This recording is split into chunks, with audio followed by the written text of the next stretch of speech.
تحصیل مردان حضرت شیخ مولانا محمد عاقل صاحب دعوت برکات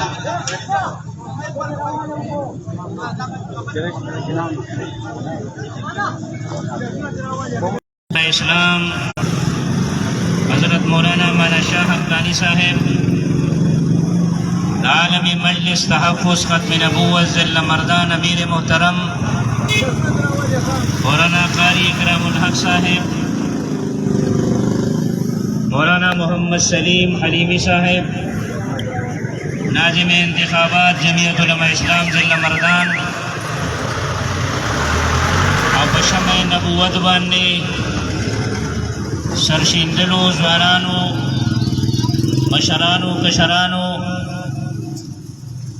زه په دې سخته ګرمۍ کې په دې عظیم الشانه مظاهره باندې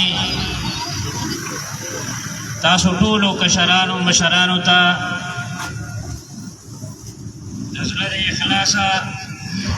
مبارکباد وایم چې نن تاسو په خپل پیغمبر پاک صلی الله علیه وسلم باندې غیرت وکړو د ګرمۍ د دې نور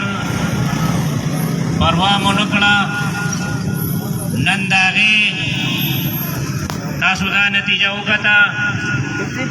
چې الحمدلله ثم الحمدلله دا هم ستاسو د دې مشرانو د اعلان برکت دی چې نور هغه شانې ګرم نه دی څنګه چې پرون ګرم ټیک وایم که غلط وایم کله چې موږ د دې مظاهرې اعلان کوو اوس به هغه میسج زما په دې ګروپ کې پروت وي دې ملګرو ته مې وایي چې د الله د پیغمبر په ناموس باندې غیرت پکار دی اگر چې ډېره زیاته ګرمي ده خو د الله د پیغمبر په ناموس په غیرت کول غواړي نن چې دغه د فیک آیډونه د نبي کریم علیه السلام په شان کې کومې ګستاخۍ وشوې د هغې تقاضا دا ده چې موږ په خپل پیغمبر باندې غیرت وکړو او هغه الفاظ به اوس هم موجود وي باید د الله نه کامل امید دا دی چې انشاءالله د مظاهرې په ورځ باندې به الله ورځ یخه کړي زما وروڼو موږ د دغه مظاهرې په وساطت باندې د ملک تمامو ادارو ته دا یو پیغام ورکوو چې خفیه ادارې چې څومره دي دا زموږ د ملک د تحفظ دپاره جوړې دي ملک به هله محفوظ وي چې د دې آیین محفوظ وي نن د هغه آیین په رڼا کې چې د الله د پیغمبر او د شاعر اسلام څوک ګستاخي کوي هغه واجب القتل دی که ایجنسۍ وغواړي دغه فیک آی ډي چې څومره دي د پښتون ګنوري په نوم باندې یا د حبیب پښتون په نوم باندې دا چې د پښتون قوم د هغې په وخت باندې یو تور داغ دی دا محل د هغې د بدنامۍ دپاره دا فیک آیډیانې جوړې شوي دي زه د دې مظاهرې په وساطت باندې د ملک دغه مقتدره ادارو ته پیغام ورکوم چې تاسو دغه خلک راونیسئ او دوی له قرار واقعي سزاګانې ورکړئ د آیین پاکستان تحت دوی ته سزای موت ووروئ او که چېرې تاسو دا اقدام ونه کړ نو انشاءالله د ختم نبوت پتنګان دغه ګستاخان به په خپله داسې رانیسي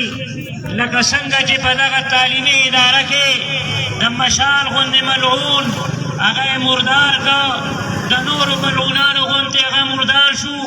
انشاءالله که په لاس باندې دی پتنګانو ته ورغی کوټي به دې په خپلو ګوتو باندې جدا کول شي بیا به سبا دا نه وایې چې د ختم نبوت پتنګانو قانون لاس کې اخیستی دی موږ د الله د پیغمبر د ناموس لپاره د سر قربانۍ ته تیار یو د بچو قربانۍ ته تیار یو د مال و متاع قربانۍ ته تیار یو او په دې باب کې موږ هرې سزا خوړلو ته تیار یو لہذا ادارې دې د هوش نه کار واخلي او کم خلک چې د امت محمدیه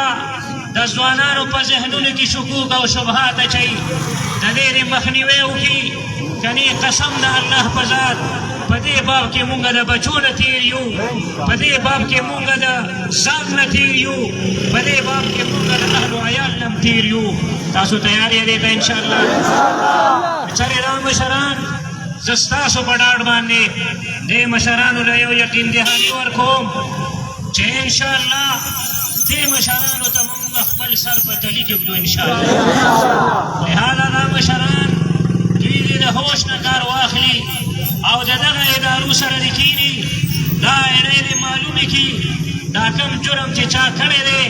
هغه دې که په خپله سزا نه ورکوي مونږ ته دې په اشاره باندې وخت وښیي انشاءالله د الله د پیغمبر د ناموس بدله به دې یا صورت مشران دلته د عالمي مجلس تحفظ ختم نبوت د جمعیت علماء اسلام مشران موجود دي.